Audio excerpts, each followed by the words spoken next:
To you by Shank.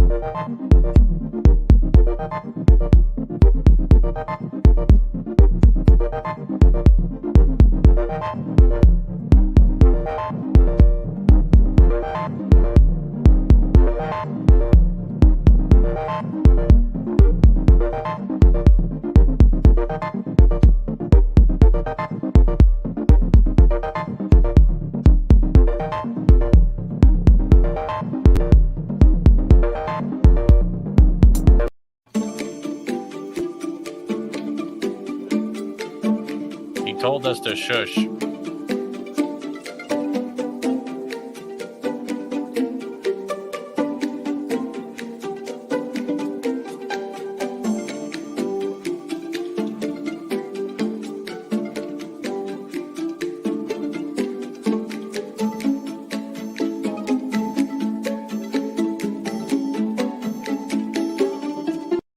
Greetings, everybody. Welcome to the Sunday Culture Review. We have a packed panel today on this amazing Father's Day. I hope all of you are well and that you have, done your due diligence with your parental units as required by today's standard. I was do it that way on purpose. So, but we have a few fathers here on this panel, and I just want to say, on behalf of being a kid, thank you to all the great dads out there that are doing a wonderful job giving their children a role model to look up to and hopefully aspire to be. And with that being said, I'll introduce the panel. We'll start first with the man immediately to, I guess that's right. So this guy over here, his name's Fat Steven, and he's here. Get used to it. Hi, society.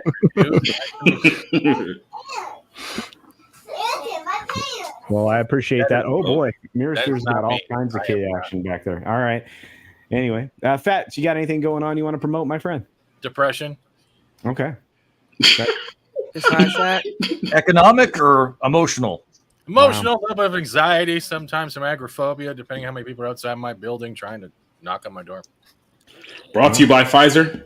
Yeah. No, I definitely brought to you by iProblem. Hold on. Back to you, Jim. Okay. Immediately next to Fat Steven is our good friend from Bounding into Comic Society Reviews. How are you doing, my friend? Yeah. How's it going? Going well. Ready to rock? I am glad that you could join us today. I appreciate that. Do you have anything you want to tell people that you've got going on here so we can get that out there in the world? Oh, yeah. Society Reviews, YouTube, Society Reviews, Twitch. Last night we did the movie Cube, the 1997 classic film, which everyone hated, but it was a great movie for us. And then tomorrow we'll talk more about the Buzz Lightyear movie that we're going to speak about today. How that one crashed and burned like a Malaysian airline this weekend. So that's great. Well, we'll get into the glory of and all of that here in just a minute. But thank you for that. Do check out Society Reviews everywhere, including Bounding. Brilliantly written articles as well. So thank you for being here, my friend. Once again, I'm glad you had the opportunity to do so. Right below our good friend Society Reviews is Shellback, our one of our veterans here on the panel today. How are you doing, sir? Oh, I'm all right. Since we're promoting things or whatever, I would like to promote dad bods. There you go. And coffee, coffee, and the Second Amendment. Wow, America. Oh, you forgot one. America. And the Mr. Clean Magic Eraser. That's right. Yeah. America. Oh, fuck yeah. Indeed. Check out Shellback's channel and his shows, including the pre-show for the yelling at parked cars. You can check that out right before that show goes up, about 90 minutes in advance. Of course, we also have a very talented artist immediately to his right, and that is Makini Draws. What's up, Makini? I'm doing good. Happy Father's Day to everyone out there. Hope you guys are having a great day. Yes, this is it. We are going to be celebrating Father's Day, and we're gonna be back Makini Live right after the Sunday Culture Review. Awesome. I'm very excited to be it, and it's also going to be a little celebration as well because one of my co-hosts, Bruce Lombardo, is officially 40 subs away from 1K. Oh wow, good for him. Nice. So we are going to be celebrating. We're going to be celebrating him, shot so it's up. going to be a lot of fun. Yeah, he's shot up incredibly. That's great. So Yeah, can like a mod drop that in the chat because that's so Yeah. close. Yeah, let's see if we can do that. So yeah, stay tuned to my channel, Maki Live Season 7. We're going to be firing on all cylinders, and I look forward to seeing you all there. Nice, man. Awesome. Right. And wow, right next to Makini Draws, or in the center left square, is AFK Bot.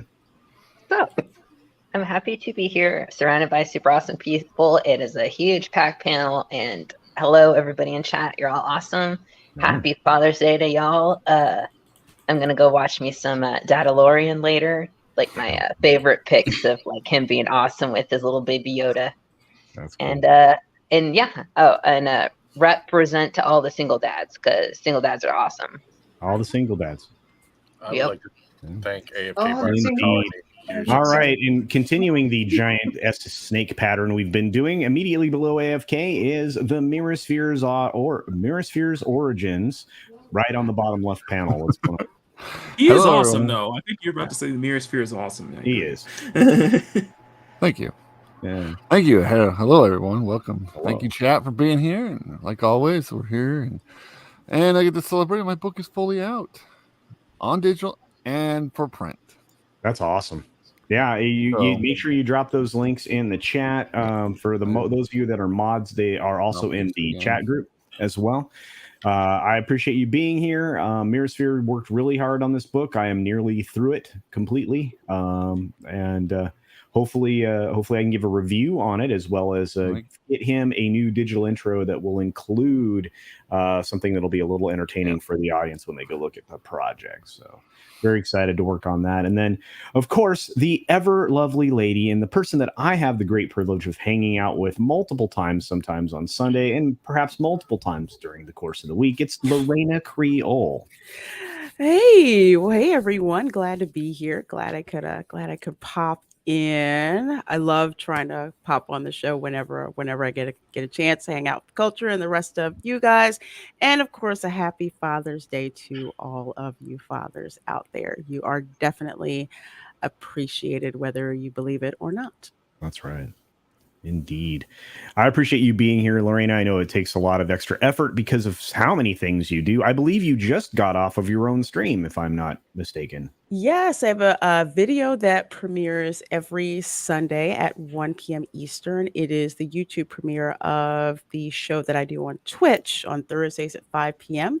with her of Positive Fandom. And it is called the Toxic Male Appreciation Show, where basically we appreciate those quote unquote male traits that are deemed toxic and problematic. But you know what? We celebrate that over on the show. And today we actually premiered a video with the father and son acting duo of Denzel and John David Washington. So please do check that out when you get a chance.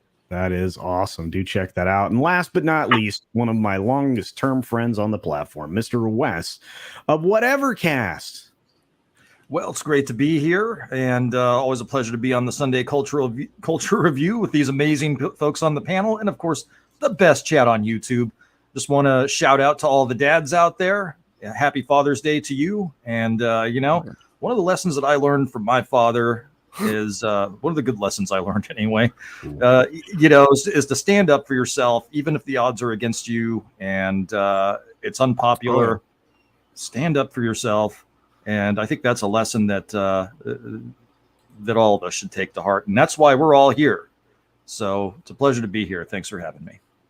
Well, I have to say thank you very much for being here, all of you. And for all of you out there, we're going to say hi to you right now. We're going to get started on some stories. There's a lot we're going to try to pack into this show, this abbreviated show, because, again, it's Father's Day. So hopefully you have the opportunity to say thank you to that person in your life, whoever that happens to be. But let's get started. We got Grumpy Old Ninja Kentaro, good OA, hanging out with us and promoting me like crazy. I appreciate your support, my friend. D-Bud Martin is here. Wes, who's on the panel, is here. We've got Jaffo out there. He's very excited about Father's Day. Shellbach, who's on the panel. Mirrorsphere's on the panel. Close, what's going on, my friends? Just hail, all hail indeed. Joker Voice is here also. a channel. Check out Joker Voice. Keep talking, my friend. Judah Khan is in the house. What is going on, my friend? And happy Father's Day to all of you. Dragon Master 360 is here. We've got Commander Ed Straker of Shadow, Shrap 3D, Dr. Dragon. We are all full up on dragons today, folks. Let's see. Who else do we got? We got, of course, Society Reviews, who's on the panel. What is up, my friend? And let's see. Looks like Tina was here. Tina sent out a great Father's Day tweet today in support of all of the fathers that are police officers. That was a pretty cool one. We got Larry saying, shush. Larry, a name so nice you have to say it twice. Larry. Let's see. We got a few others. Of course, Lorraine is here. Hello, love. I like how you guys all say hi. We've got Apollomies here. Good to see you, dear. Hank VP is in the house. What is up, my friend? And Rogue Disney. Rogue Disney's been killing it lately. Have you guys been checking out Rogue Disney? Very cool. Darius Munchausen sends us a super sticker. Of course, it's a box of popcorn. Thank you for that, Darius. We've got Sean Landrigan in the house saying hail and happy Father's Day indeed. Zacharot 315. We've got Timon Flip. Good to see you, bud. It's been a minute. And happy Father's Day to American fathers indeed. Daisy Blossom, the ever lovely, says greetings and happy Father's Day. Well, thank you, dear. Stephen Ransom is here. What is up, my friend? Good to visit with you. Let's see. We've got Lord Thoth in the house. One of our Canadian mods. I hope you're doing well, my friend. He is a good dude. Really good dude. We've got Magitech Mags in the house and dropping a super sticker on us for $2. Let's see. That was a little Shiba Inu dog doing his little fart and heart stance. Yeah, what else do we got? We got Release the McCracken is here. What is up, my friend? Who else rolled in? A few others. Subhuman's here, one of our other folks that make America move. Subhuman, the trucking man. Good to see you, my friend. Let's see. We got Sean Estep here. Sorry, guys. There's a lot of folks here I got to say hi to real quick. I apologize. This is very strange. But I appreciate everybody being here. We got Rob Altus in the chat. There's Janet from Another Planet. Greetings. We got Cosmic Scroll checking in from the cosmos. If I missed you, it's not personal, folks. I'm scrolling as quickly as possible. You know, Phil is here. We got Star-Crossed Lines is here. Captain Fandom Nerd is here. Lots of folks. So I just want to say I appreciate all your support. You guys rock the box. We got Lugnuts here. Who else? Just a few more, I think. If I missed you, like I said, it wasn't personal. There, Phil TMNT is here. Good to see you, bud. All right, with that, let's jump into it.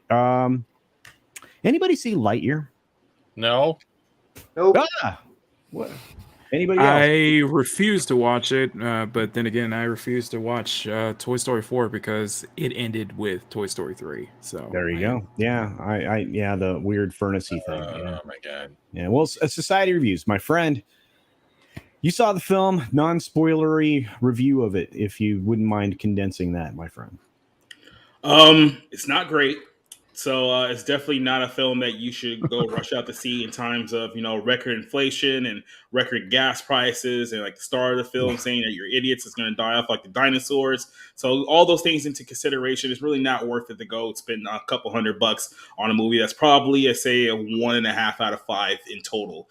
But yeah, I mean, the film, this is the biggest problem that I had with it, is that the characters were weak. The story was kind of almost a non-story, especially once you get to the end of it. They do a lot of questionable things with the already established characters that I won't really dip into because it gets a little bit into the spoiler territory. But and then obviously the one thing everyone's been talking about is the whole like same-sex kiss thing, which has caused all the controversy. Now, I will say this. If you watch the film, it's a little 1 or 2 minute montage where that scene happens. I will say this, especially with the way that we talked about a little earlier, the way that the Disney executives and the people that worked on the film talked about it. That was clearly the one thing about the entire film that they actually took effort and care into. That was the one thing that they wanted to be the takeaway from the film. Everything else about the movie, which was almost 2 hours long, completely dropped the ball in any way, shape, or form whatsoever. I mean, do you have to watch all the other Toy Story movies to understand what's going on here? Not really, but you really don't need to watch this one at all in the grander scheme of things. So it's really a pointless big budget movie. Now, my question we're trying to is- avoid spoilers, so but yeah, no. My question is, what is it canonically? Does this make the cartoon null? Because like there's a lot of character development that went in that cartoon. Yeah. Yes, it is exactly. So does this just redo it entirely? I can't speak too much on the cartoons because I didn't really watch it, but I can only speak on the as far as the movie itself goes. It's supposed to, I guess, explain the origins of how Buzz Lightyear became a popular character within the actual movie timeline, but they don't even do a good job of establishing that, considering the fact that Buzz Lightyear in the first Toy Story movie is supposed to be this super popular action figure, this character that all the kids wanted and all the kids needed. There was such high demand for it. But they don't even really do any justice to establish that in this film at all. He's kind of like a background character in his own movie. Yeah, because the cartoon was a lot it was Star Command, and it was it reminded me a lot of a cross between the Federation and and then the one that there was Commonwealth and Andromeda and fun alien space fighting adventures and stuff. So I was just kind of curious about that. Yeah, like I said, there's a twist in the film that it's hard to explain without spoilers, so I'll just save that one for later. No, we don't want to do any spoilers because I know there are folks that are going to go see it. And yes, there was a special on Disney Plus that Tina pointed out, and yes, there is an animated series, and yes, obviously it's not bad. You're talking about a beloved character. Something that everybody loves. Somebody who everybody voiced by Tim Allen. So all right. That's the number one thing that I think I've seen here, and from the chat is that it wasn't it wasn't Tim Allen. It was Chris Evans doing his perfect Tim Allen impersonation, which begs the question: why didn't you just get Tim Allen? My hands up. I gotta throw down now because I'm gonna give another retrospect without disrespect anyone here. I haven't seen it, but I've watched some reviews going on it, especially people like Robert Meyer Burnett and others. There's a thing here that I think is also tarnishing this, and it's actually a good thing to bring up. It's the fact that a lot of people were expecting the Tim Allen Buzz Lightyear. The Buzz Lightyear Tim Allen that we've got from Toy Story was a toy. This is from what I've been hearing and understanding that is based off the character from this movie. So let's look at it this way. As much as the toy and Tim Allen are what people remember of that Buzz Lightyear, yes, but that toy is based off this Chris. So in a way, think of it as the prequel movie of how the Buzz Lightyear became a popular toy. It's not actually Toy Story. It's in that universe, but it is a different universe at the same time because it is what inspired the toy, what we got as Tim Allen. That is also something that maybe the delivery as a society is saying has not been done correctly enough to make the people watching to be like, oh, I get it now. And so the expectations of what they were expecting to see and what they didn't get is also what is affecting the movie itself. As well as you're saying character development and everything else has been hot garbage to a certain degree, especially if you're giving it a 1.5. That in itself is already destroying something because you're not keeping the canon of the character, or at least the lore, and building the foundation of why this toy is so popular. With this Chris Evans Buzz Lightyear, you've pretty much just done a fun cycle with kids inside. You trailed off at the end there, so but that's okay. Tim Allen's doing pretty good though. I don't know if you guys watched the new show, Assembly Required, but it's freaking badass. I have to check it out. I haven't seen it. Yeah, Rogue Disney says something that has surprised me. He went to watch it because of younger family that was down in the Florida area. By the way, when you live in Central Florida, you get a lot so if you ever moved to the Orlando area, there's a lot of people down there right now. Just expect visits. But so they went to watch it and they walked out halfway through. Holy cow. I think what they were trying to do is not good enough. It wasn't good enough. I think that this movie is supposed to be popular in Andy's childhood, right? This Chris Evans movie. That inspired the toy. That is one reason I have heard. I don't think it's stupid. I believe it that we have to start looking at all aspects. It doesn't mean the film is good, nor does it get a passerby. Disney has a huge history of knocking things out of the park with stupidity before a film drops, whether it be their staff, whether it be the people in the film, or just their tweets about this, and this. That's also a tarnish. Yeah, because I think the setup for the film is that this is the movie that Andy saw that inspired his love for Buzz Lightyear. Like that's kind of the setup. But was it delivered though? Society, was that message at all delivered to make people understand that? And that's where the fault line is. That's a San Andreas fault right there within the film's delivery. Yeah. It doesn't go straight into like bait and switch territory, but it gets pretty close to there to where you're like, okay, well, this really didn't advance anything about the title character like whatsoever. So yeah. Sorry. No, I'm sorry, Fat. Go ahead. The other question I want to ask quickly is: were they expecting that cat to be the savior of like the child part of that whole thing? Yeah, I mean, when it comes to Disney, there's always that one like marketable character that they always try to push into all of their movies. So I think they presented that cat character to be like, oh, this is the character that all the kids are going to go rush to like Walmart and buy toys of when the movie is over. So yeah, I can definitely see that one. Ugh. Is that the same cat that took out Nick Fury's eye? That's right. Yeah, it's the Captain Marvel cat. Yeah, that's exactly. It doesn't look nearly as cool. Well, and this is a good question since again I haven't seen the film. I don't plan on seeing the film. I have family members that are seeing the film and have seen the film. But this Feliato says, how much space rangering does Budge do in the film? I mean, is it weighted with a story? He doesn't do like you think of him as like a space ranger. He's more of like a space pilot. I guess this is the base way to do it. Like he doesn't really spend much of the time like fighting like the bad guys. So like you get like that maybe like the first like couple of minutes of the film, but then like the rest of it is just more him just going into space doing test runs and stuff. So you don't really get like the action-y part of the character either. So. Yeah, I'm blown away. Lorena, you have thoughts on this at all? I have a couple. Oh. I do. Just want to start out by saying, first of all, the Toy Story franchise is basically what launched Pixar. And that's back when Pixar was so focused on storytelling. It was like the story was the main thing, and all the CGI and the special effects just enhanced it. For example, with Toy Story 1, the fact that they had the toys behave as if they would, with all their limitations and everything, like Mr. Spell, having everything go across, his face, as a scroll and all that. Yeah. They paid attention to that, even to like the monkeys in a barrel, even saying, we need more monkeys. We got to get another barrel and we'll be back. They've gone from that to giving us a movie that no one asked for. Because I think it's Toy Story 2, you actually saw like the Buzz Lightyear Space Ranger cartoon. There was actually a video game that was based on that. So no one asked for this origin story for Buzz Lightyear, especially since the voice actor isn't Tim Allen.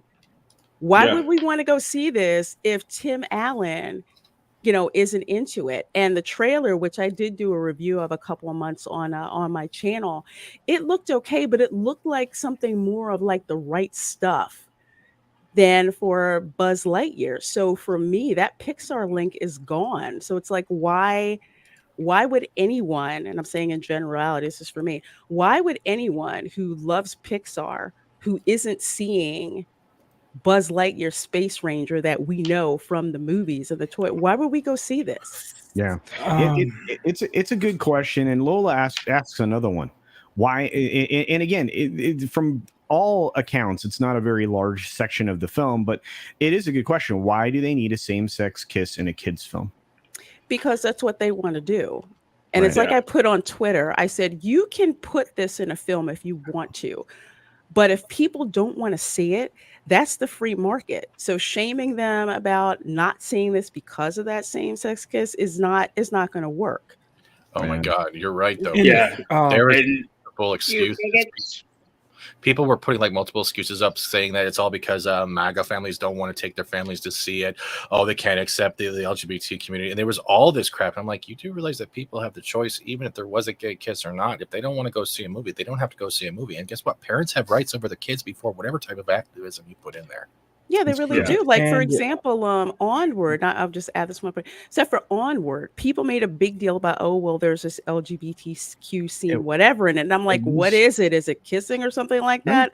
And one of the characters just said, oh, yeah, my my girlfriend, she was same sex. She's like, oh yeah, my girlfriend has the same issue with her kids. Or my wife has the same issue, or something like that. Line. Yeah, it was very general. It was a throwaway line. Yeah. It was completely innocuous, and I actually enjoyed Onward. Completely. I did. It was a good film. I did too. It was great depiction of fathers, but that whole line, I mean, kids live in families, so something like that, it wasn't really a big deal to me. I mean, I didn't see what the big deal is with that.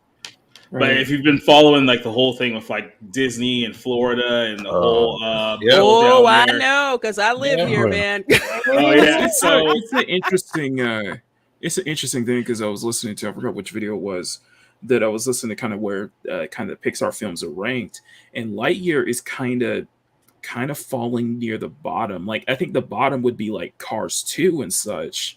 Yeah. And Lightyear kind of falls below like Cars 3, like The Good Dinosaur, just kind of like the more forgettable ones, really. Yeah, and I mean, a lot of those kind of straight to video things. That's kind of what they've turned Pixar into. I'm not sure, but that's the sad thing, because there are some gem. Like for what I've heard about Turning Red, it is an absolute gem. It's just should have been released in theaters and not.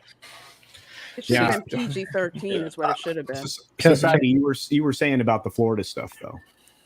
Yeah, so I mean, with the whole Florida thing and the whole infighting within Disney, you saw there was a lot of videos of like Disney executives and creators that were pretty much saying that, we want to increase the number of LGBTQ representation in our shows and in our movies that are specifically aimed towards like a younger audience. So you ask yourself, like, why do they even need to be a same-sex kiss in this film that's a children's film in the first place? Well, that's the reason why, because the creators and everyone involved are pretty much all in for pushing that agenda, from the actual writers, the directors, the executives. I mean, you have to remember, like, a lot of these people who are working on this are like in the LGBTQ community as well. So it's more important for them than it is for the actual audience going to go see this. Lorena made a really good point there, though, like with the whole, like, you can have it without making a thing about it, right? So, like, there are, like, everybody gives J.K. Rowling shit for this, and I think for a good reason, where she was like, hey, did you know Dumbledore's gay after the point?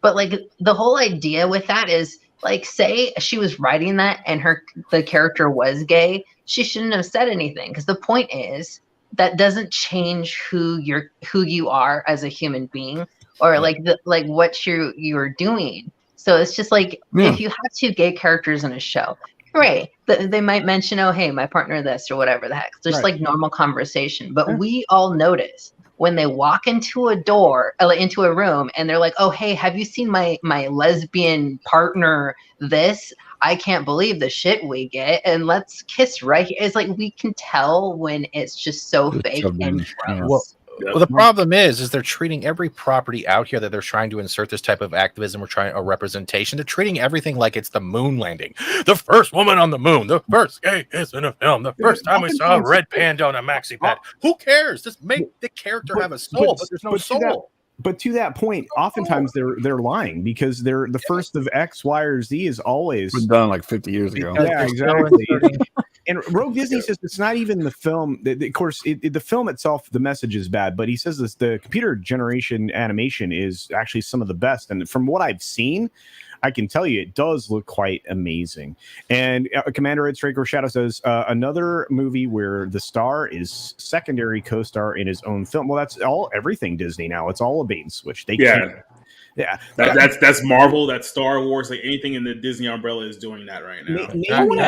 I have a question for society though, quickly. Did Buzz Lightyear find his wings buried in the desert without landmarks? Oh man, wow. No, it's like a lightsaber. Did he have a tracking fob?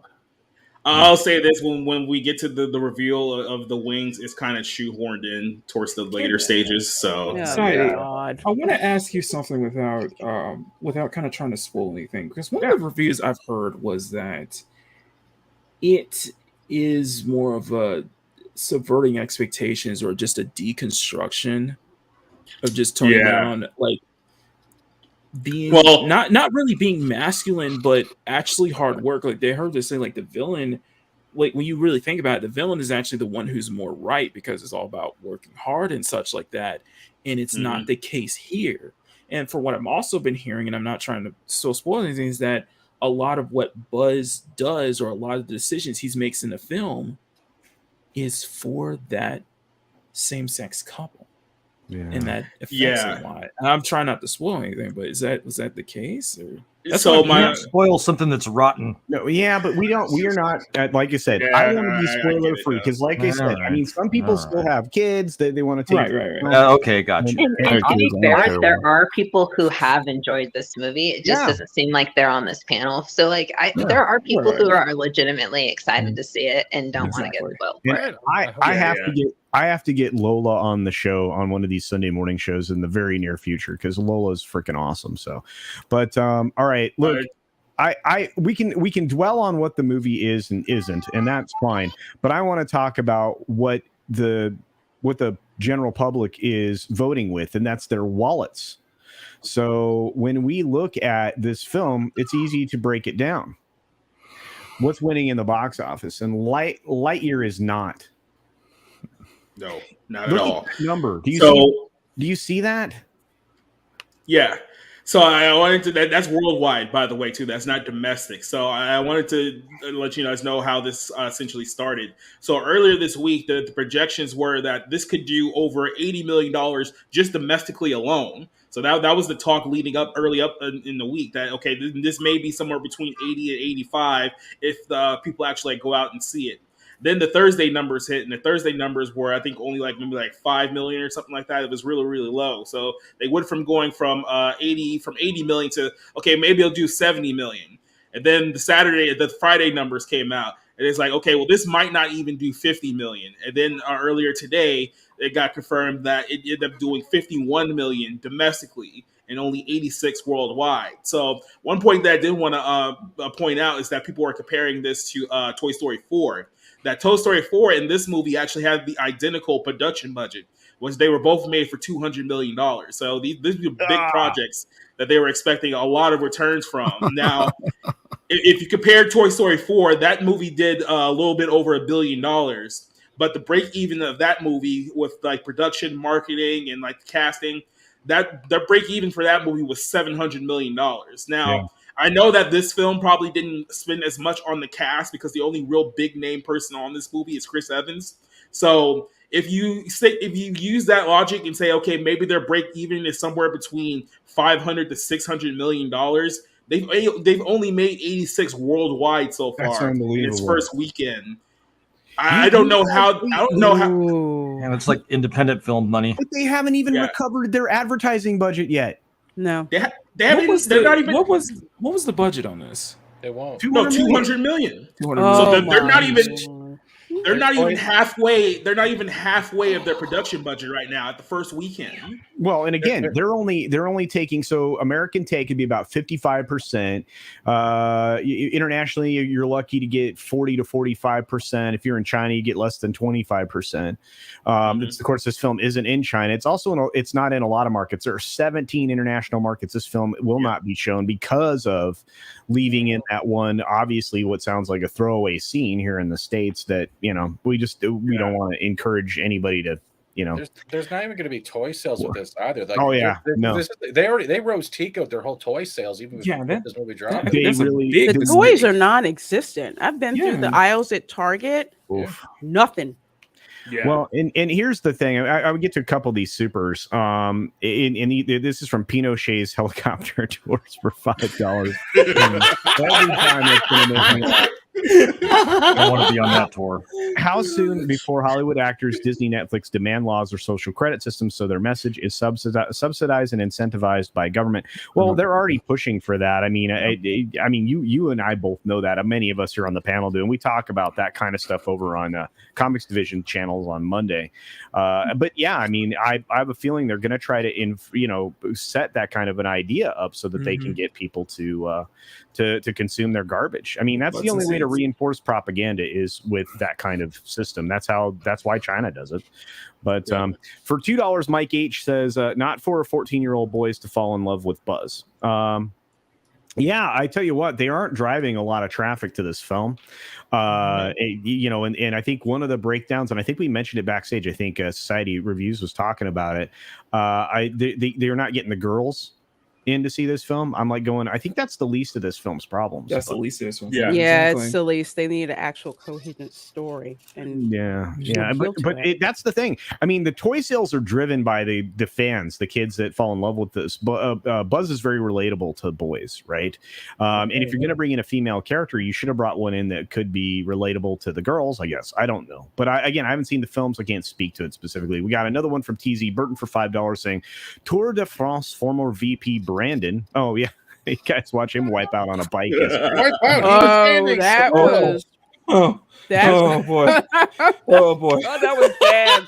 I'm sorry. By the way, he just signed an EO, that's an executive order, for rainbows, forcing acceptance of rainbow people. That thing was not. What?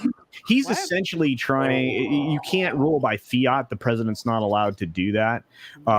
He's not a king. So, there's certain EOs that largely won't, be enforceable in any way. If a person's an a-hole, it doesn't matter if they're rainbow or not. I'm not going to accept if they act like a dick. Yeah, exactly. And I agree with that. And then finally, I've got one more to get through, guys. Pinochet's helicopter tours for $5 says, even scarier.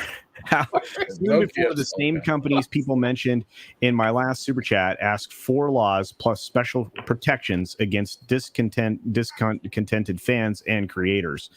Look, I'm telling you right now, you cannot go around freedom of speech. You can't force compliance with something that you can't do it.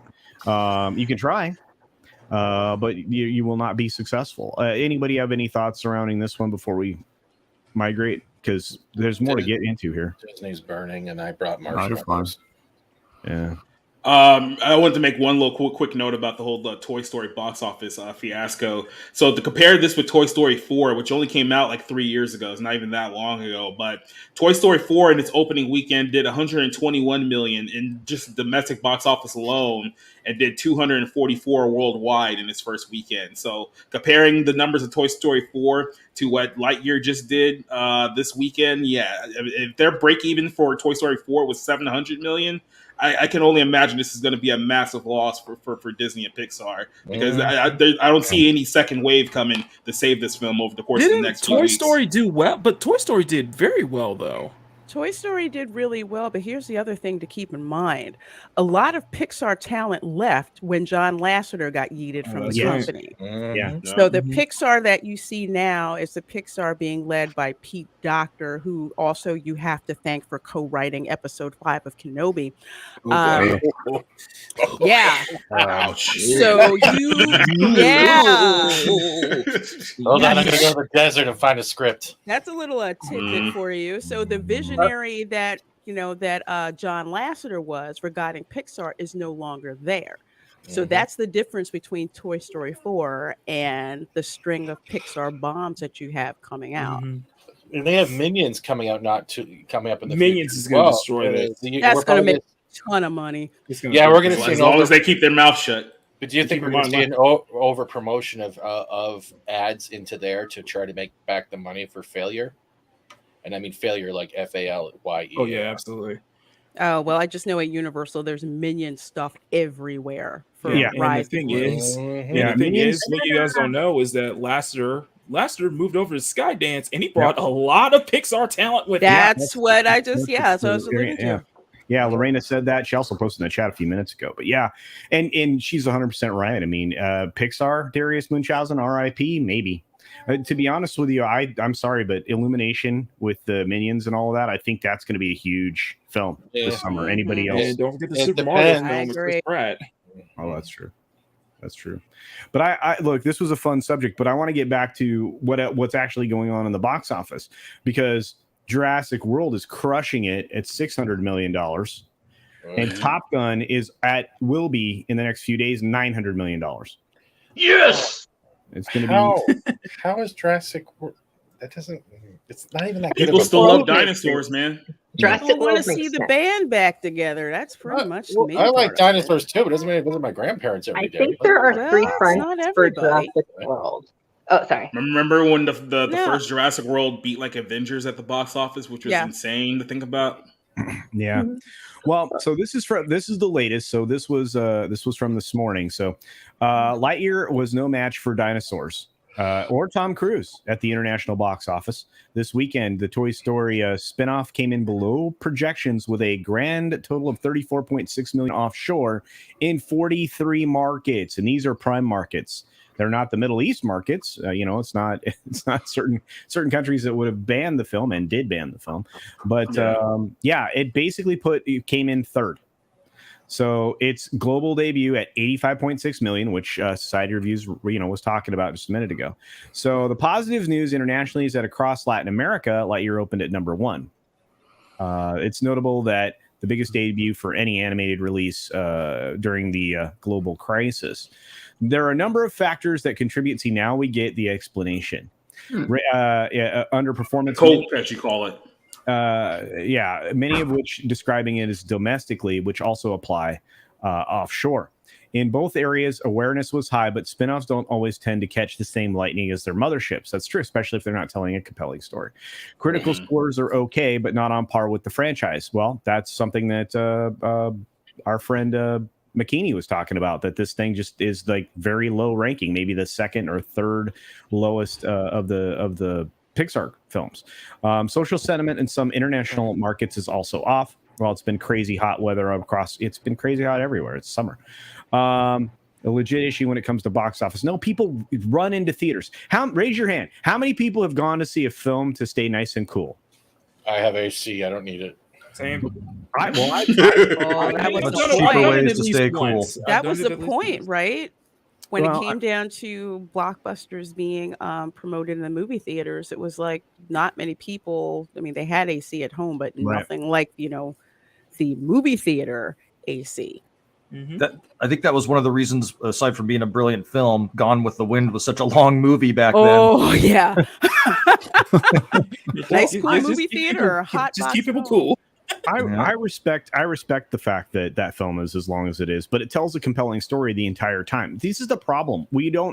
Somebody mentioned it in the chat, and I'm sorry if I'm not giving you ample credit, but we don't have good writing, and the writing we do have can't jive with the message they're trying to portray because they don't have the talent to convey it. They don't have the ability to create out of whole cloth. They have to. You guys said it wrong. The writing doesn't jive with the message. That's right. Thank you. Indeed. And this is an interesting thing. Pinochet's helicopter tours. Maverick proves the world loves a badass America. Indeed. Absolutely. Yes. They do.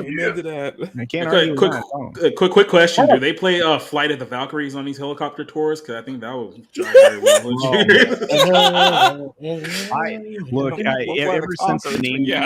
Ever since the name change, I have been loving this. So well done to oh my gosh. Yeah.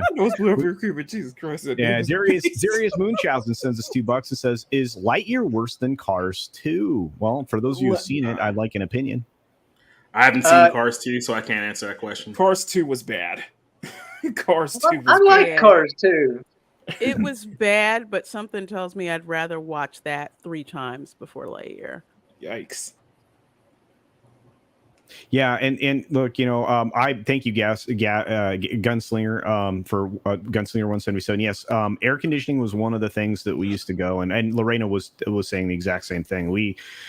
I mean, it was one of the ways to stay cool. Like we had the community swimming pool, we had, the movies that were cheap that we could go see. I mean, one of the things I love about dollar theaters, which are now $5 theaters. Yeah. But I think they're $10 theaters now. But you would roll in, and you for like $10, you could go and watch like a bunch of different movies and get eat snacks and stuff. I missed those days. They were a lot of fun. But yeah, and. Let's see. And Trav's right. Adjusted for inflation, Gone with the Wind is still the highest grossing film of all time. Still. Yeah. It's a great movie. And it says a lot. You can have a really long movie and still make a lot of money. Go ahead.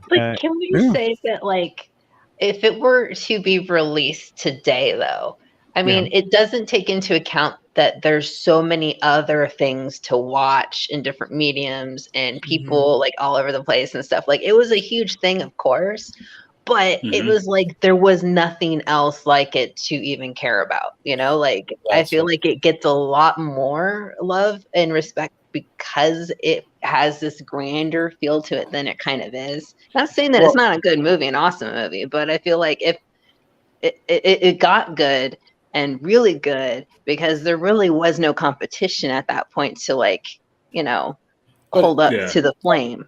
That does make sense. But we're also under the fact that it also falls in, I guess, under the category of a timeless generational film, and that's where it also stands, that right, because it claimed that timeless. We don't get many timeless or generational films that still stand up to today, and that's the difference between that type of filmmaking and what we have. Well, I mean, you can argue that Star Wars, 1930. Sorry, Small Time Republic was saying 39 had a lot of great movies. Yes, 39 was a big year for movies. I think that's a good. Oh, sorry. Go ahead. No. It's just there's a lot of competition out there, and you know, we have timeless classics. I think the last one that I think was a touchstone, which is why we're all upset about what's happening with Disney right now, is that Star Wars was one of those, a timeless classic. Yeah, and now it's this. Yeah, that's right. And now I think that's like bring up. I think it brings up good questions like. Can you recall any film from the past? I want to say from the past decade. It's Weevo Goldberg. Like, can you recall any film from like the past decade, or even from like the early 2010s, timeless, or going to be timeless?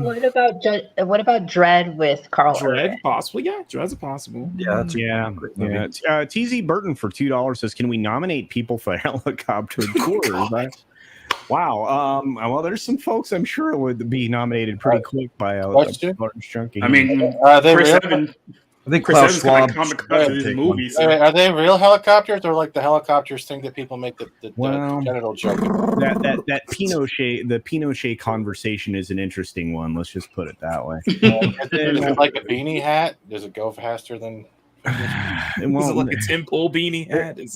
People would just take a helicopter tour and not come back. But the Easy Boston Flower Child sent me a super sticker, and it's my favorite little dog for $5. John Wick, Shiba Inu saying, "Bravo." Well, thank you. I appreciate that.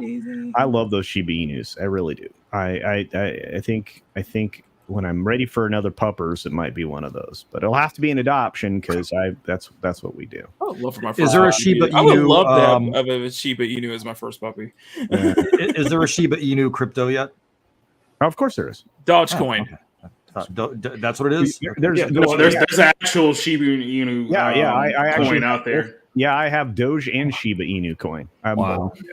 Hey, Tina, good to see you. Yeah, No Country for Old Men is a good one. Lord of the Rings also timeless. I agree. Burst Angel, 100%. Somebody mentioned John Wick. Yeah. I have to skip the dog part, guys. I can't watch it. Does that make? It's hard to watch. There's something Is wrong. the dog part like the first 15 minutes of the movie? Yeah, the dog part. It's only 3 minutes long, but I have to skip it. I can't do it. Yeah, I honestly, I'll admit, I've never watched the rest of it because I rage quit because nobody warned me about that, and I got so upset. So I might have to retry it and just skip the first part of the movie and then keep going and enjoy the trilogy or series. I don't know how many there are. Yeah, but watching the dog part makes the rest of it so much better. Yeah. What dog part are you talking about? I've only seen John Wick 2, so I agree. Yeah, and I agree. Travel One Road, Disney, all good things. I guess I was saying from the 2010s, I guess. But well, I just want to present this one last thing from this same article that we're going through here. Still soaring, of course, is Paramount Skydance's Top Gun. Maverick zoomed past 800 million worldwide just 21 days after release. That we haven't seen a film like this in a long time. The fall off weekend to weekend is slim. It's so slim. Is it like the slimmest fall off we've ever seen? Yeah, I think week to week it was one of the ones we've seen since we've been keeping track of those numbers. But it's definitely Tom Cruise's biggest movie ever globally, and through today it's got 885.2 million globally. I think not only are we going to cross 900 million probably by Tuesday or Wednesday. I think this thing hits $1 billion, and that's just glorious, right? I didn't think it was going to hit $1 billion, but I guess it is. I figured it was going to be pretty huge, especially considering the first one was so long ago, and with the formula that they're using, paying proper tribute to what came before it. I do know that Maverick is probably the only movie in a long time that I'm pissed that I haven't gotten a chance to see it in the theater because I've been so busy. Oh, it's good. Yeah, I can't wait. I can't wait to see it. And it's like, I'm going to get really upset if I can't get to see it, in the theater before it eventually lands into streaming. But there is so much buzz around this movie. It's not going to go away anytime soon. And it's probably going to make even more money over July 4th weekend. Oh yeah. Well, I think we'll see a third film. I do. I think Tom will be, promoted into like an admiralty position, and he's, running Top Gun, right, with the same pilots. So you bring back some of those pilots that are in the film with him, and I think it would be brilliant. The film was done beautifully, and I do appreciate it. Let's see, we've got Christian Fandom here, all the way from across the pond, saying, "Hey, good to see you, my friend." Hail. Have they sacked anyone at Lucasfilm over a Kenobi mess yet? Not yet. No. They get promoted. They're not going to. They are not. They're doing a great job over there. Why would they replace anybody? No, in fact, there was job listings for it. I think it was. The thing is with Disney is they're all pillars of diversity over there. Yeah. You're not going to get any change over there where you got people like Kathleen Kennedy and Victoria Alonso in charge. Like they're only going to double down. Yeah, this is interesting. Rave Girl for $1.99 says, "Hi all, layoffs coming to woke Pixar." That's a good question, Rave Girl. Thoughts? Anybody want to postulate? Well, I remember Confish TV was talking about the possibility of Pixar just kind of breaking off and being independent, but they're too far into Disney. I don't think that's ever going to happen. Disney's too far into them. Animation at Disney has been kind of falling apart for a while. Yeah. What do you think, Society? What I'm thinking is I think they're going to wait and see how the new Thor movie does in about a couple of weeks when that movie comes out, because I've said it for a while. I think that movie's actually going to do worse than what Doctor Strange did. And if it does do significantly worse, then I think there's going to have to be some kind of questions within Disney management, because they've already been trying to politic a way to get Bob Chapek out of his CEO position there for a while. So if that one underperforms on top of this movie underperforming, they're going to start looking at the bigger picture and be like, we have to make some kind of change here. I realized go ahead. No, I realized something. Like before Infinity War, 2014 was like the last year that I loved everything that came out of Disney, and that was Captain America: The Winter Soldier, Guardians of the Galaxy, and Big Hero 6. Yeah. I didn't love anything else until like 2018's Infinity War. And that was it.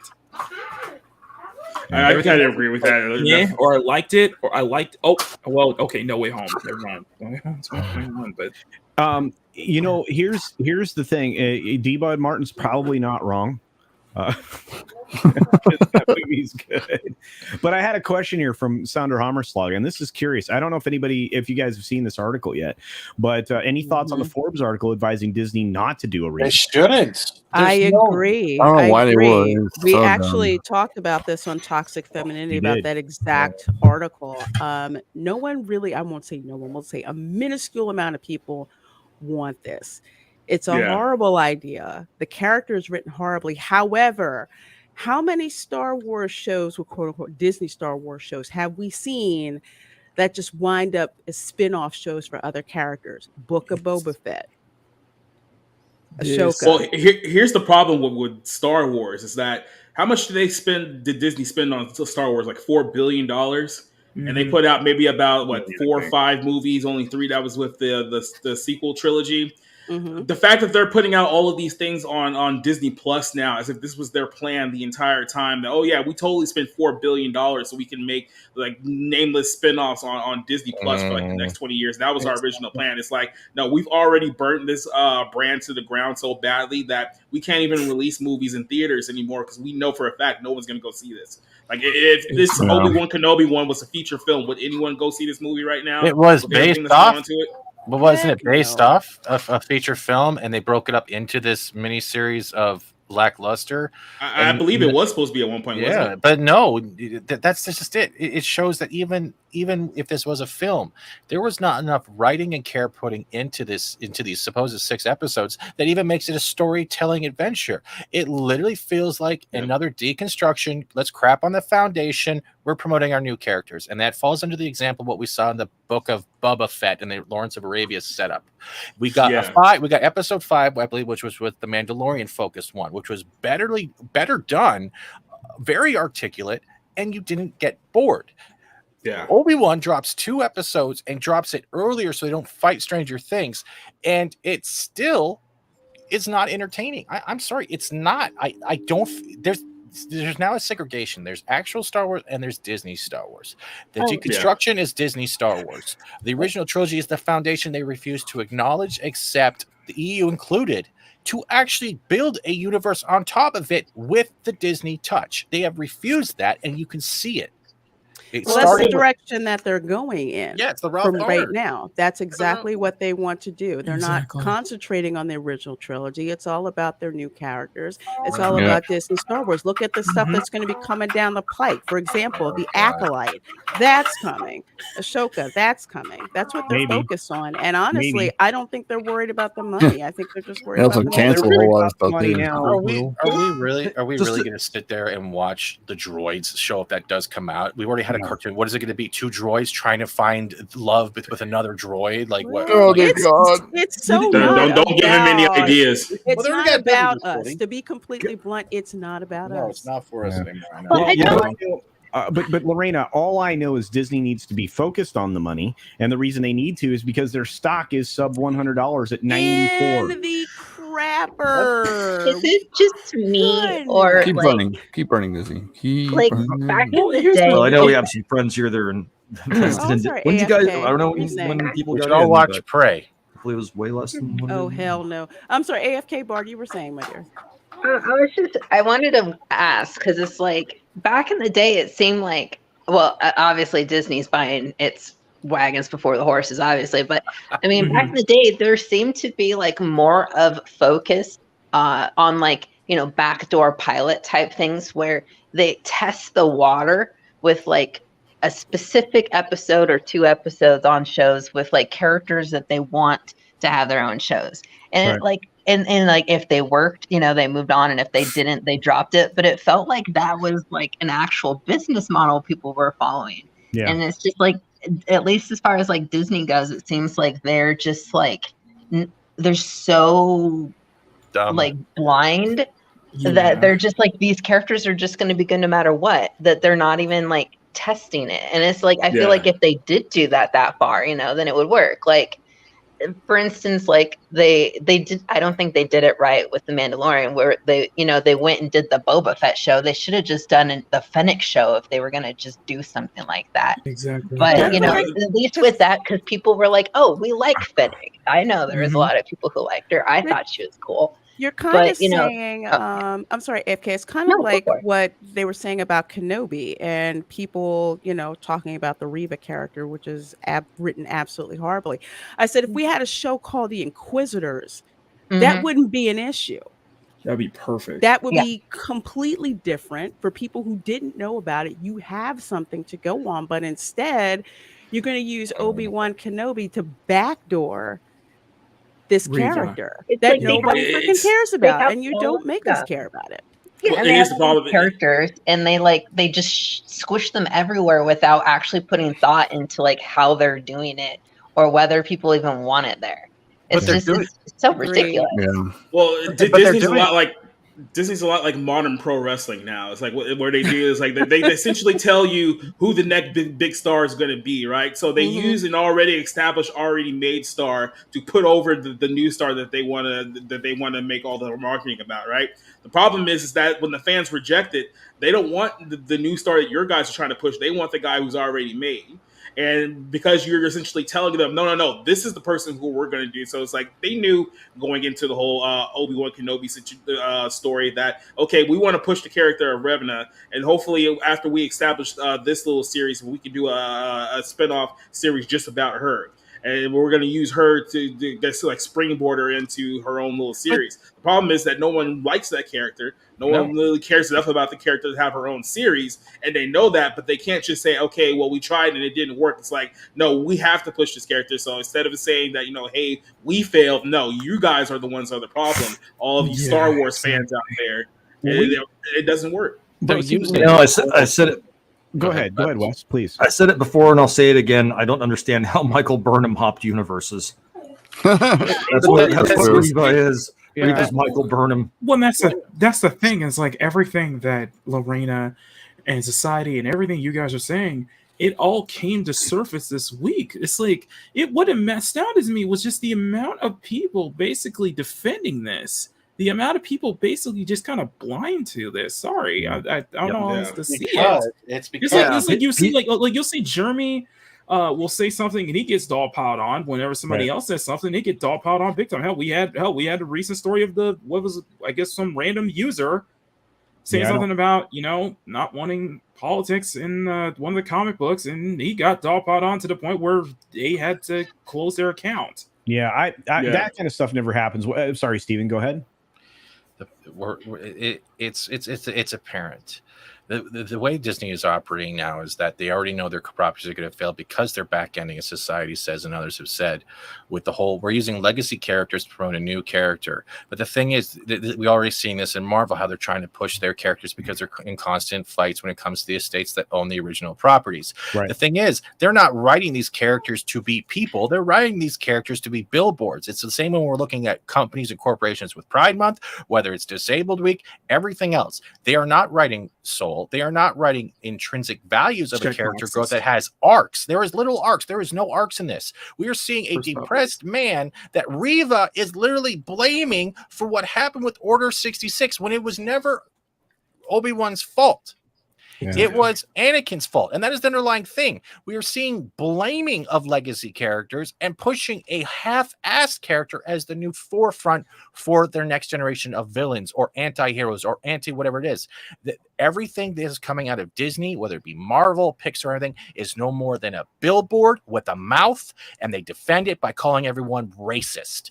That is not how a franchise is built. That is how you destroy everything with activism to the point where you turn your brain off, you close your ears, and nothing else will function because you're tired of hearing the same crap. It's like a bully that never shuts up. Yeah. And it's with corporate money, but yeah, go ahead. I'm sorry there. Sorry about that. No, just real quick on that one too, with the whole Buzz Lightyear movie, the one that Bob that everyone's talking about. It's the same thing with that film as well. Like even within his own universe that this film is set on, like Buzz Lightyear isn't like the star hero of the own universe that the movie is set in. Like by the time you get like halfway during the movie, there's a statue of literally somebody else that's not Buzz. So it's like not even in his own world is Buzz the hero that they made him out to be, like in the series that they set up to this point. So yeah, they do this so many times and they wonder why it fails. It's like we're telling you exactly why, you just don't listen. Yeah, they willfully destroy any hero because again, they're trying to be the hero and they're trying to make the villains. They're actually the villain. They recognize they're the villains, guys. This is something I seem to have to say every 2 weeks because they recognize they are the villains. They don't want to feel that way, so they try to deify the villains, which is a bad plan. And Pinochet comes back. This is the best. This is a great question. This is the one I wanted to get to all day. For $2, Pinochet's Helicopter Tour says, "What lesson will Hollywood take away from Maverick?" Nothing. More absolutely. They'll blame the customer. They'll go out and they'll be like, this movie only succeeded because of white male privilege and toxic masculinity and this is the same problem. Oh, there's a gotcha with there. Okay, so how can they say, if they do try to call it quote unquote white privilege, why is it that Maverick actually gives lines to several fighter pilots who are black? Mm-hmm. If they try to pull that nonsense, you got to throw that right back in their face. Well, then they'll block you. But there's also another thing. Let's take the same weekend as Let's look at Stranger Things for a second. Where Stranger Things didn't come out and go, oh well, at 3 a.m. we're all calling you transphobes. Enjoy the show. There you go. All right. Well, and another thing, the takeaway. Sorry. The takeaway from Hollywood is going to be they're going to go say, like, see, people don't want original content. They just want reboots and sequels. So they'll see it as we just need to create even more reboots and sequels and double down on that. That's going to be the takeaway from Hollywood. Get ready. Just get ready. Mm-hmm. That's like getting the same meal over and over again. I got an idea. Guys. Hear me out. All right. Before we get too far away from our little Star Wars talk. All right. Okay. And Disney, if you're tuning in by some chance, you have my full permission to make this an actual show. Okay. Tell that to Pablo. Billy D. Williams, Lando Calrissian. Okay. Him, Lobot, and the Ugnaughts. Oh. In the Cloud City bar, like Cheers. Okay. And go. I'd rather see Han Solo and Chewbacca redo Brokeback Mountain. On that, they already did that in Solo. Okay, look, I got another super chat just to palate cleanse that image from my mind. Pinochet's helicopter tours for $5 says, overheard at Lucasfilm. Bad Star Wars writing and splitting of the fans will continue until social behaviors of our consumers improves. That's what it is. Yeah, it's all manufactured. It's all. Yeah, it's kind of like what you're seeing with China's social criticism. It's just brainwashing. I also advocate for CultureCasino to play the reboot of Harry and the Hendersons, and he should play Harry. I would gladly play Harry, to be honest with you. And look, it would be a little more groomed than that picture there, but it looks like I might have been riding a motorcycle or something. But we've got Magitech Mag saying something that I think a lot of people are probably wondering about, because originally we were going to get an Obi-Wan film that became a series that was rewritten 4 times, so to give us 6 episodes of about 30 minutes apiece.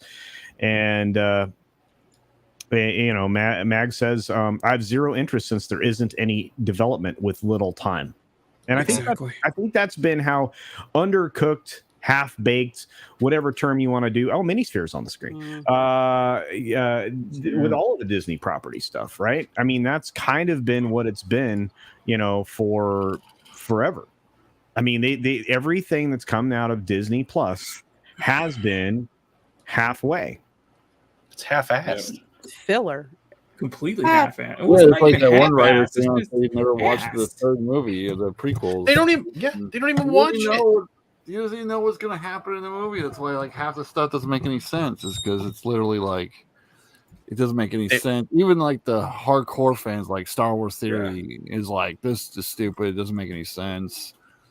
I don't know why they're doing this. They're handed properties, but they're not doing research. This even falls in line with Doctor Who, and now they're told not to look at the Tennant and the previous Doctors to get a feel on how to present your own self as a Doctor. Star Trek and Kurtzman and the goddamn platform during SDCC. It's all the same things. It's just mindless. It's like the Michael Bay mentality: explosions, flashy lasers. Hey, let's take those ships out of Star Trek Online because we can't design our own. It's all the same stuff. They can't even come up with even more unique stuff, because if we go back to the original rumors way back in the day, Kathleen Kennedy wanted an Obi-Wan show where he was protecting Luke. We got the Mandalorian and Grogu instead. Then they wanted to have a Boba Fett show, but literally going back to the first point, we had the Mandalorian. They're technically overlapping plot ideas that they couldn't just suck up and throw aside. It's I honestly, a lot of people hate on the Mandalorian. I say it's the best of all of those ones that we've been given, and they can't. Look at that ended, and they have to leech off of it. It's no one wants to watch the Obi-Wan show because we have something better of the version, which is in the Mandalorian. Nobody wants to watch the Boba Fett show because we have the better version in the Mandalorian. So it's why do those shows exist other than to use the characters to prop up these other secondary characters that there's no way in heck could like hold their own show. But that was a Boba Fett. That was Bubba of Arabia. The desert had more characteristics. And see, that's like destroyed his character. Like a panther.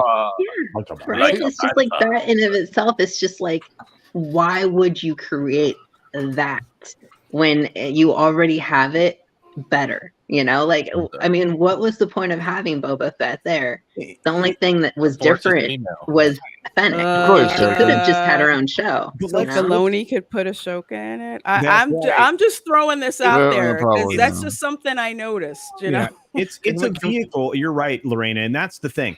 It is a vehicle to introduce other characters that they can shape any way they want to, because again, they can only do derivatives of the originals. They can't create original things out of whole cloth. They have the question is, why couldn't they introduce those characters through Mandalorian like everything else? Because like in of itself, it's kind of like the Arrowverse. Well, no, this is like, it would be like if you wanted to create a reverb show, you know, like, you know, going off of Cisco's character from The Flash, right? But in order to do that, you create the Flash show, but but you don't actually utilize Flash or anything else like that. You just have the Reverb character in it, and then you say, "Oh, I'm going to make a Reverb show after this." Like, there's this huge wasteful step right there, where it's just like, why wouldn't they just introduce Reba in like the Boba Fett, like in the Mandalorian, like that kind of thing, you know? It's like it just doesn't make sense to me.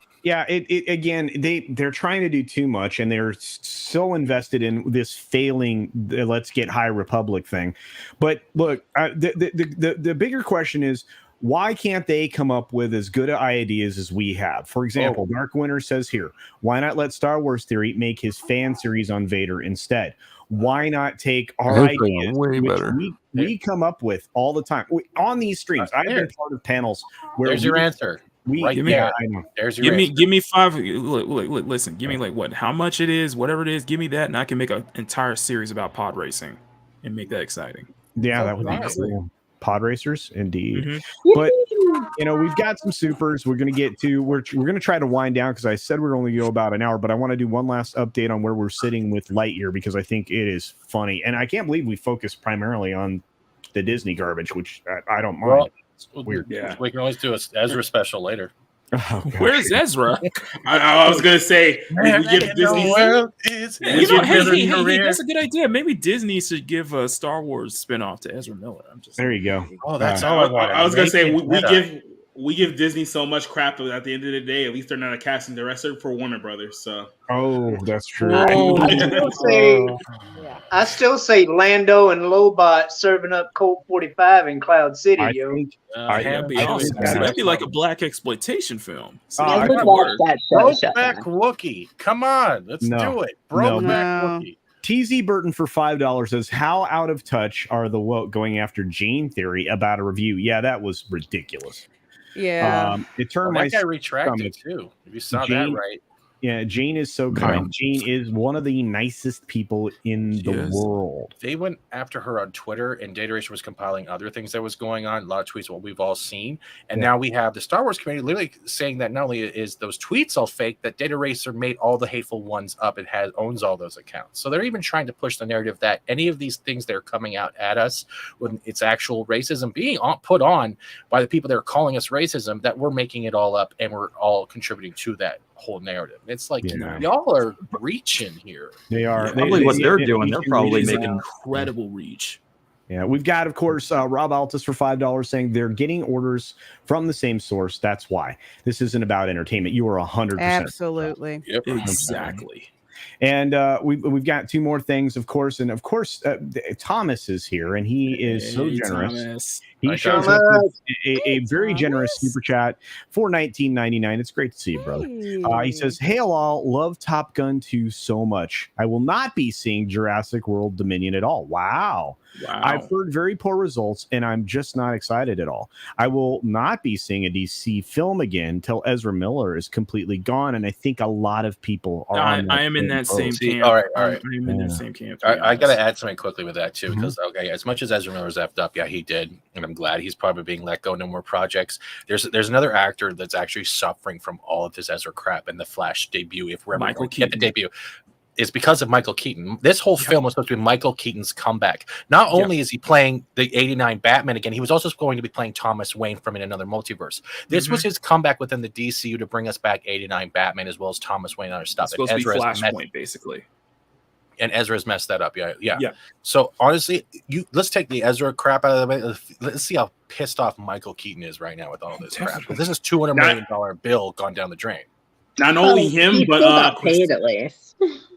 Don't forget Christina Dobson as well, because there was talks that she was in prime for another higher position within the DCEU as well, because she wrote this film, and then she also did Birds of Prey, and then she's also involved in the Batgirl series that's coming out as well. So she had a lot of writing on this one as well, and Ezra kind of blew up her spot as well. And the Supergirl. Let's look at the girl who's her first time ever to be that Supergirl. As much as that costume, everyone was just looks weird. I hope they fix it. CW quality. Yeah, that's it. They're like all of his stuff has fallen down. Like I give props to Zaslav, and I know Zaslav's been fuming up and down the hallways ever since these Ezra allegations been coming out. But it's got to stop. You got to put your foot down. It's the same argument. Just because you're disabled doesn't mean you can't be racist. Just because you're part of the LGBT community doesn't mean you can't be a transphobe or something. You know what I mean? There's all this stuff happens because it's the person and the individual and how they act. Indeed. Stop giving excuses. Indeed. And with that, my friends, we've got to start winding down, and because Makani needs to go get things set up, I'm going to put him front and center. Makani. Okay, thank you everybody for being here. Now it's but anyway, thank you guys so much for being here. After like 2 weeks of delay, we are back with season 7 of Makani Live. I am so excited to be back on. Join me, Bruce, Maz Bear, and of course, we will be celebrating Bruce Lombardo's 900 and possibly 1K milestone. Ooh, guys, check out Bruce Lombardo's channel. So, guys, come over for art, come over for the fun, and just the best place to spend on Sunday afternoon is right here with us. So, I look forward to seeing you all there. Indeed. Love you guys. I will see you all in the next. Thank you very much, Mock. Appreciate you, bud. Appreciate you. Have a great one. Guys, check out his stream after we're done, please. We're going to wind up. We're going to wrap up. I had 2 more comments I wanted to get to. First and foremost, we have this from very much earlier. My thoughts on Colbert staff getting arrested at the Capitol. Be charged with the same stuff that these other people are and be locked up for years for no reason. Just like the other folks were, because what's good for thee and me should be the same, in my opinion. They should at least be investigated for insurrection, right? Yeah, there you go. Yeah, and Pinochet's helicopter tours for $2 says, think Ezra sabotaged because he was mad Keaton's in it. No, it's a good question. I don't know. I think Ezra's just a self-destructive force. What do you guys think? Just quickly, I challenge you all. You can't ascribe logic to people that have mental and substance abuse issues, unfortunately. I say the answer is if you go and watch any interview that they did for him for the last Harry Potter movie or the whatever, he is out of his mind, or they are. Any interview that they're in, they go off tangent. They have the weirdest things that they want to talk about. That person, I don't think would have I'm surprised they got what they got out of him for the Justice League movie and so forth. I can't even imagine them using them for multiple roles in a movie starring them. It's insane. That was insane. And bringing him back was a problem, just like bringing AH back for Mira was insane. One last super chat, and then we're going to do outros. We've got TZ Burton for $2 saying, Happy Father's Day for everyone, straight and gay. Indeed. I don't think it matters, but you know what? Thank you to all the fathers out there for being role models and all of that. With that being said, I want to say a special thank you to Society Reviews for being here, from Bounding into Comics and his own products. Do check out his channels, his socials, and everything. Anything else you want to promote, my friend? Tomorrow night on my YouTube channel, Society Reviews, I'll be talking with Rob Motto, Matt Movie Reviews, and Rick Angorn. We're going to be talking about the Lightyear movie in more detail. So if you guys want to get kind of into the spoiler territory, follow us over there. We're also going to be talking about the new Netflix film with the other Chris in the MCU, Chris Hemsworth, and Miles Teller. I just got done watching that movie right before I came on here, so I have my thoughts about that film as well. So we'll be talking about that. That's tomorrow night on Monday. So. All right. And with that, we've got, let's see, we're going to do something a little different because I know Wes wants to show us something. Oh, yeah. So I'm going to add this to the screen. Is it glossy? And do this. Okay. There we go. Yeah. So as many of you are aware, I'm working on Conspiracy Chronicles, my animated series. And I've gotten several episodes written and most of it outlined out. So I know exactly where it's going to go. And so from time to time, I'm trying to get somebody to help me animate this thing. So if anybody out there knows anything, how to do that or who to contact, I'd greatly appreciate it. But I'm making my concept art right now from scenes in the series. And so this is one of them, just to kind of get an idea of what the style is going to look like and what I'm going for. So thank you. Yeah, I'm not spoiling anything here, but I'm presenting it without context, but this is a scene that will be showing up in Conspiracy Chronicles at some point. I can't wait. I'm pretty excited. I'm going to enjoy that. And Wes has his new channel. I want Wes to promote if he can. Absolutely. So you can find me at youtube.com/whatevercastofficial. I talk about current events, pop culture, and whatever the heck I want to, because it is my YouTube channel, at least until YouTube decides to take it away from me. But that's okay. I hope to see you there. Thanks, Wes. You rock, man. And of course, we've got another creator with us, a man of many talents. His name's Mirrorsphere's Origins, and he's got a book, and the book's pretty cool. I can't wait to finish it. So, yeah, thank you. Just having fun, hanging out, and enjoying life, and trying to get things done. Now that the book is out, hopefully it'll keep selling really well, and then I can start working on the second book, and so on and so forth. And yeah, I can't wait to delve back into making that, actual story, because it's the funnest part. So yeah, other than that, I'll keep if you can find me on YouTube and on Twitter under the Mirrorsphere Origins. I think I'm at 165 subs right now, so if you want to sub to my channel, I'll be making a lot more videos from now on, hopefully, and just evolving as we go. Indeed. Of course, we do have a link to your book if we want to get the mods to put it in there. Let me see if I can grab the link on my end. I shared it. Yeah. Oh, you did share it? Yeah, I shared it again. Oh, beautiful. All right, excellent. Okay, and moving on, we have, let's see. We have the ever lovely, truly amazing, and incredible Welcome to Florida host, Toxic Masculinity hostess, and just so many other shows, including one on Drunk 3PO's Basement. It's Lorena Creole. Hey, everybody. Once again, thanks for being here. And thanks, Culture, for having me on. Of course, I'm Lorena Creole, bringing you that spice to sci-fi and pop culture analysis. And, of course, keeping it real when it comes to theme parks. So a whole lot of stuff going on my channel. I had a video premiere today with featuring John David Washington and Denzel Washington on the Toxic Male Appreciation Show that I do with of Positive Fandom.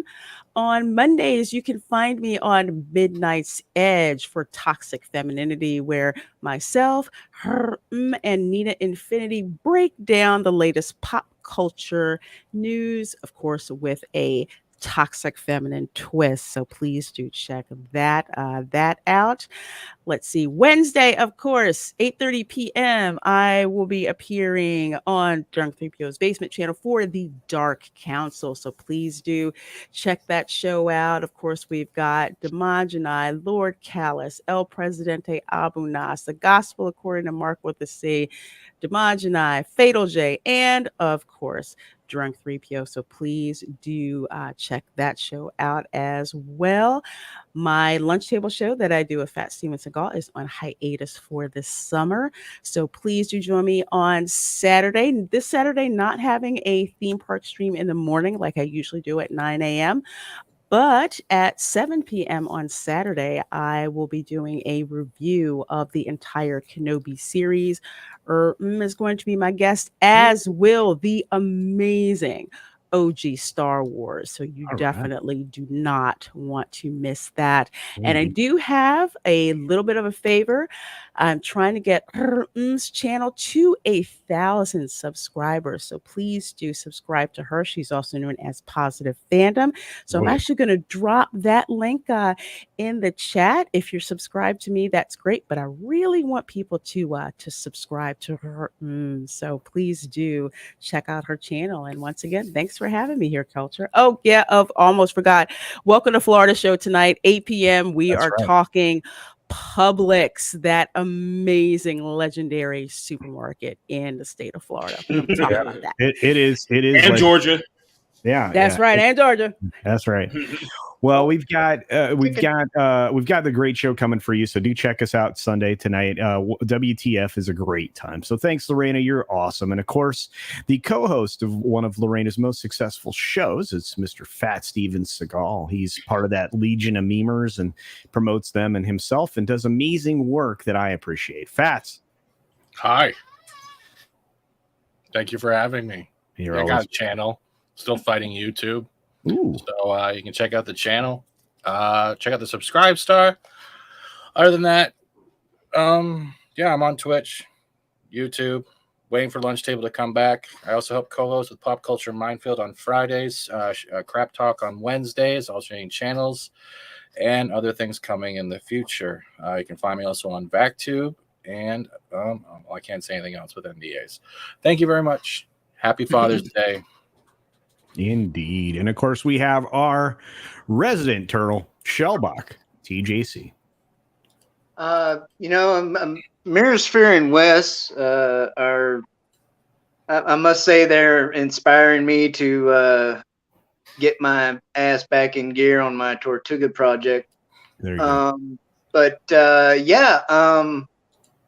Tomorrow at 6 p.m. Pacific, please tune in to my channel, Showback TJC, for another episode of the Yellowneck Park Cars warm-up, where we get you ready to watch Comics Division's show.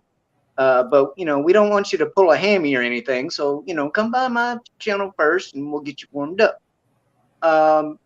And with that, if by some chance you are following me on Twitter and you're not subscribed to my YouTube channel, please go over to my YouTube channel and subscribe, because I've got like 800 and some odd followers on Twitter and only like 485 on YouTube. So that's weird.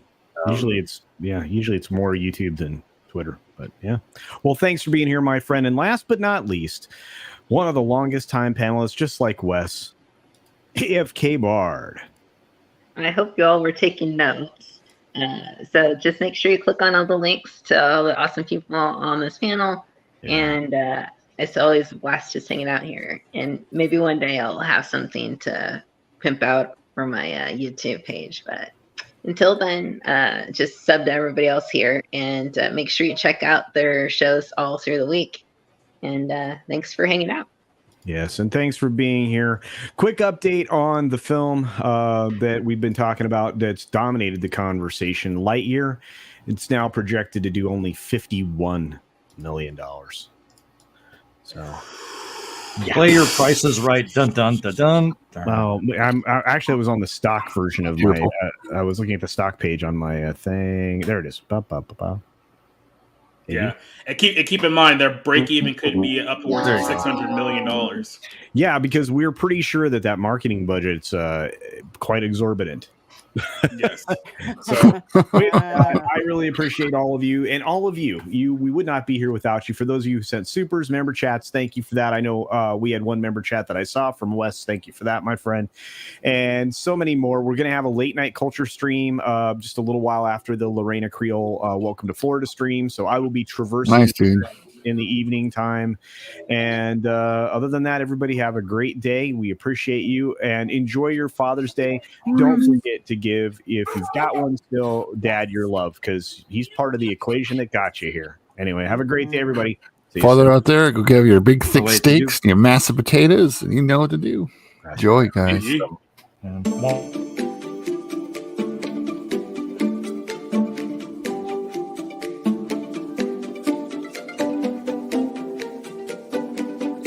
I learned a lot from my dad. I have a lot of interesting stories. I learned how to hide the beer. Where's my turtle?